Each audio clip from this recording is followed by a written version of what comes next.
सो बेटे मैं ਤੁਹਾਨੂੰ first total revenue and total cost approach के नाल समझा रहा किस तरह के नाल कोई भी फर्म इक्विलिब्रियम की कंडीशनस होएगी TR एंड TC अप्रोच। सब तो पहला इस अप्रोच के अकॉर्डिंगली कोई भी फर्म उस कंडीशन के इक्विलिब्रियम होंदी है when TR greater than TC means total revenue greater than total cost. किसी भी फर्म नूं उदों इक्विलिब्रियम की कंडीशन च मन्नांगे according to this approach when firm की जी टोटल इनकम है वो टोटल कॉस्ट के नालों ज़्यादा है। इस कंडीशन दे विच फर्म कोई भी मैक्सीमम प्रॉफिट अर्न कर सकती है। सो बेटे फस्ट अप्रोच है अपने को TR एंड TC अप्रोच।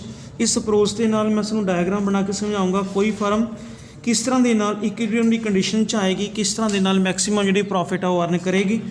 सो बेटे किस तरह के नाल मैं तुहानूं डायग्राम समझा रहा बेटा। लो जी OX एंड OY के उपर असीं की लवांगे बेटा इस गल OX एंड OY। OX के उपर असीं ले रहे हैं बेटे output level of the firm and OY के उपर ले रहे हैं बेटा असीं cost and total revenue. So it is called total revenue of the firm TR। TR indicate the total revenue of the firm and it is called TC total cost of the firm. बेटे ये TC की चीज़ show कर रही है total cost of the firm and TR की चीज़ show कर रही है total revenue of the firm. Before this point इस पॉइंट तो पहला जेकर असीं देखिए बेटे इस पॉइंट में आप A नाम दे सकते हैं। इस नाम तो पहला जी C greater than Y। C मीनस consumption, Y मीनस income. असीं देख रहे हैं बेटे E पॉइंट तो पहला जी ए वाली लाइन है साड़ी खर्च की लाइन है, टोटल कॉस्ट की लाइन है, ये साड़ी उपर है तो जी टोटल रैवन्यू वाली लाइन ये आ रही है ये साड़ी नीचे है। मतलब साडा खर्च साड़ी इनकम नालों ज़्यादा है।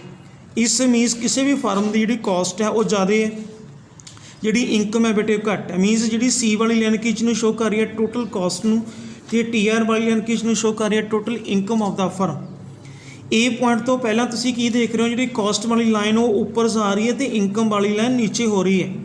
कॉस्ट वाली लाइन ऊपर है C, it मीनस C greater than Y मीनस cost greater than income. एक की शो करती है बेटे इत्थे फर्म नूं लॉस हो रहे हैं क्योंकि फर्म नूं लॉस का कारण की है फर्म की जी इनकम है वो घट है, फर्म का जो खर्चा है बेटे वो ज़्यादा हो रहा है। इस करके ए पॉइंट तक जी साड़ी ए वाली लाइन मैं बना रहा बेटे ये है प्रॉफिट की लाइन, ए वाली लाइन है प्रॉफिट की लाइन। ये साढ़े माइनस के विच ने प्रॉफिट माइनस प्रॉफिट मीनस जोड़ा खर्चा इनकम ने नालों वो ज़्यादा हो रहा है। इस करके प्रॉफिट माइनस के विच होणगे। इस करके मैं दिखाया भी इत्थे माइनस प्रॉफिट मीनस प्रॉफिट माइनस के विच हो रहे हैं।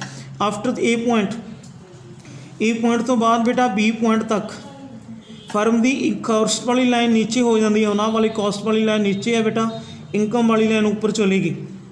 इट मीनस इस एरिए दे विच आ जी लाइन मैं खिंच रहा इस एरिए दे विच किसी भी फर्म में जोड़े प्रॉफिट ने वो ज़्यादा हो रहे हैं। मीन जी इस एरिए दे which income greater than cost.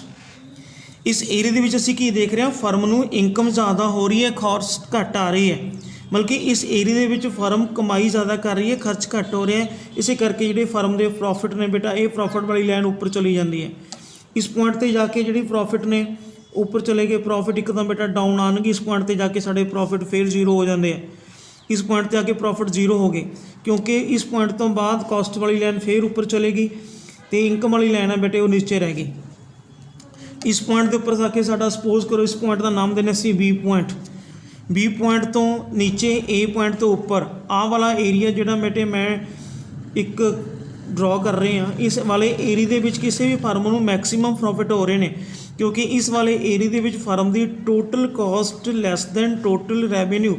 मतलब फर्म की इनकम ज़्यादा है, इस वाले एरिए के विच खर्च घट है क्योंकि इनकम वाली लाइन ऊपर जा रही है बेटा, खर्च वाली लाइन कॉस्ट वाली लाइन नीचे आ रही है।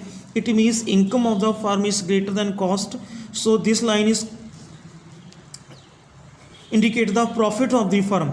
एक ही चीज़ शो कर रही है बेटा प्रॉफिट्स ऑफ द फर्म। ये प्रॉफिट ने जोड़े साढ़े मैक्सीमम हो जाते हैं। देखो इस पॉइंट के उपर जो साडा इस वाले एरिए के असीं देख रहे हैं इस कंडीशन के भी जो साडा प्रॉफिट है वो मैक्सीमम हो जाता है। इस पॉइंट के उपर कोई भी फर्म है जी बेटे वो इक्विलिब्रियम की कंडीशन होएगी क्योंकि इस वाले एरिए के किसी भी फर्म को मैक्सीमम प्रॉफिट हो रहे हैं। ਉਹ B ਪੁਆਇੰਟ ਤੋਂ ਕੋਈ ਵੀ ਫਰਮ ਆਪਣਾ ਪ੍ਰੋਡਕਸ਼ਨ ਜ਼ਿਆਦਾ ਨਹੀਂ ਕਰੂਗੀ ਔਰ A ਫਰਮ ਤੋਂ ਕੋਈ ਵੀ ਫਰਮ ਆਪਣਾ ਆਊਟਪੁੱਟ ਘੱਟ ਨਹੀਂ ਕਰੇਗੀ। A ਫਰਮ ਜੇਕਰ A ਪੁਆਇੰਟ ਤੋਂ ਘੱਟ ਪ੍ਰੋਡਕਸ਼ਨ ਕਰਦੀ ਹੈ ਤਾਂ ਵੀ ਕਿਸੇ ਫਰਮ ਨੂੰ ਲੋਸ ਹੋਏਗਾ। ਅਗਰ B ਪੁਆਇੰਟ ਤੋਂ ਜ਼ਿਆਦਾ ਪ੍ਰੋਡਕਸ਼ਨ ਕਰਦੀ ਹੈ ਤਾਂ ਵੀ ਕਿਸੇ ਫਰਮ ਨੂੰ ਲੋਸ ਹੋਏਗਾ, ਕਿਉਂਕਿ B ਪੁਆਇੰਟ ਤੋਂ ਅੱਗੇ ਜਾਣਾ ਕਾਸਟ ਇਨਕਰੀਜ਼ ਹੋ ਜਾਂਦੀ ਹੈ, ਰੈਵਨਿਊ ਘੱਟ ਜਾਂਦੀ ਹੈ। ਅਤੇ A ਪੁਆਇੰਟ ਤੋਂ ਘੱਟ ਪ੍ਰੋਡਕਸ਼ਨ ਕਰਨ ਦੇ ਨਾਲ ਤਾਂ ਵੀ ਖਰਚ ਜ਼ਿਆਦਾ ਹੈ, ਇਨਕਮ ਘੱਟ ਹੈ। ਸੋ ਇਸ ਲਈ ਕੋਈ ਵੀ ਫਰਮ A ਪੁਆਇੰਟ ਤੋਂ ਜ਼ਿਆਦਾ ਅਤੇ B ਪੁਆਇੰਟ ਤੋਂ ਘੱਟ ਆਊਟਪੁੱਟ ਕਰੇਗੀ, ਕਿਉਂਕਿ ਇਸ ਵਾਲੇ ਏਰੀਏ ਦੇ ਵਿੱਚ ਕਿਸੇ ਵੀ ਫਰਮ ਨੂੰ ਮੈਕਸਿਮਮ ਪ੍ਰੋਫਿਟ ਹੋ ਰਹੇ ਨੇ। ਇਸ ਕੰਡੀਸ਼ਨ ਦੇ ਵਿੱਚ ਵੀ can say that firm earn maximum profit. ਕਿਉਂ ਮੈਕਸਿਮਮ ਪ੍ਰੋਫਿਟ ਕਰਦੀ ਹੈ ਬੇਟੇ? ਜਦੋਂ ਕੋਈ ਵੀ ਫਰਮ ਇਹ ਸੀ ਬੇਟਾ M1, ਇਹ ਹੈ ਸਾਡਾ M, ਇਹ ਸਾਡਾ M2, ਕੋਈ ਵੀ ਫਰਮ ਜਦੋਂ O ਤੋਂ ਲੈ ਕੇ M ਤੱਕ ਆਊਟਪੁੱਟ ਕਰੇਗੀ then firm earn maximum profit, ਕਿਉਂਕਿ M ਦੇ ਉੱਪਰ ਬੇਟਾ OM ਆਊਟਪੁੱਟ ਦੇ ਉੱਪਰ TR greater than total cost. ਜਦੋਂ ਫਰਮ OM ਆਊਟਪੁੱਟ ਕਰਦੀ ਹੈ ਤਾਂ ਟੋਟਲ ਰੈਵਨਿਊ ਟੋਟਲ ਕਾਸਟ ਨਾਲੋਂ ਜ਼ਿਆਦਾ ਹੋ ਜਾਂਦੀ ਹੈ। ਸੋ ਇਸ ਸਿਚੁਏਸ਼ਨ ਦੇ ਵਿੱਚ ਅਸੀਂ ਕਹਾਂਗੇ ਕਿਸੇ ਵੀ ਫਰਮ ਨੂੰ ਮੈਕਸਿਮਮ ਪ੍ਰੋਫਿਟ ਹੋਣਗੇ। ਇਸ ਕੰਡੀਸ਼ਨ ਦੇ ਵਿੱਚ ਕੋਈ ਫਰਮ ਮੈਕਸਿਮਮ ਪ੍ਰੋਫਿਟ ਅਰਨ ਕਰੇਗੀ। ਕਿਉਂ ਅਰਨ ਕਰੇਗੀ ਬੇਟੇ? ਤਾਂ ਜੋ ਇਸ ਦਾ ਰੀਜ਼ਨ ਇਹ ਹੈ ਕਿਉਂਕਿ ਇਸ ਦੇ ਵਿੱਚ ਫਰਮ ਨੂੰ ਕਾਸਟ ਘੱਟ ਹੋਏਗੀ ਅਤੇ ਜਿਹੜੇ ਪ੍ਰੋਫਿਟਸ ਨੇ ਬੇਟਾ ਉਹ ਜ਼ਿਆਦਾ ਹੋਣਗੇ। ਇਸ ਅਪਰੋਚ ਦੇ ਵਿੱਚ ਸਾਨੂੰ ਫਸਟ ਕੰਡੀਸ਼ਨ ਇਹ ਸੀ, ਇਸ ਅਪਰੋਚ ਦੇ ਵਿੱਚ ਕੋਈ ਵੀ ਫਰਮ ਉਸ ਸਮੇਂ ਇਕੁਇਲਿਬਰੀਅਮ ਦੀ ਕੰਡੀਸ਼ਨ 'ਚ ਹੁੰਦੀ ਹੈ ਜਦੋਂ ਫਰਮ ਦੀ TR greater than total cost. So ਇਸ ਵਾਲੇ ਏਰੀਏ ਦੇ ਵਿੱਚ ਕਿਸੇ ਵੀ ਫਰਮ ਨੂੰ ਮੈਕਸਿਮਮ ਪ੍ਰੋਫਿਟ ਹੋ ਰਹੇ ਨੇ, ਕਿਉਂਕਿ ਇਸ ਵਾਲੇ ਏਰੀਏ ਦੇ ਵਿੱਚ ਬੇਟਾ ਫਰਮ ਦੀ total revenue greater than total caste.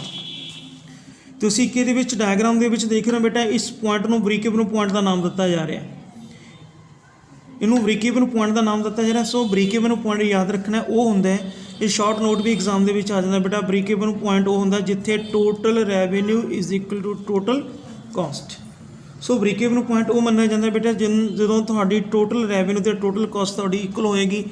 ਇਸ ਸਿਚੁਏਸ਼ਨ ਦੇ ਵਿੱਚ ਕਿਸੇ ਵੀ ਫਰਮ ਨੂੰ ਮੈਕਸਿਮਮ ਪ੍ਰੋਫਿਟਸ ਹੋਣਗੇ। ਕੋਈ ਫਰਮ ਇਸ ਹਾਲਾਤ ਦੇ ਵਿੱਚ ਇਸ ਸਿਚੁਏਸ਼ਨ ਦੇ ਵਿੱਚ ਮੈਕਸਿਮਮ ਪ੍ਰੋਫਿਟ ਅਰਨ ਕਰ ਰਹੀ ਹੈ, ਕਿਉਂਕਿ TR ਮੈਕਸਿਮਮ ਪ੍ਰੋਫਿਟ ਨਹੀਂ ਕਹਿ ਸਕਦੇ ਬੇਟਾ, ਨਾਰਮਲ ਪ੍ਰੋਫਿਟ ਅਰਨ ਕਰ ਰਹੀ ਹੈ, ਕਿਉਂਕਿ ਫਰਮ ਦੀ total revenue and total cost both are equal to each other.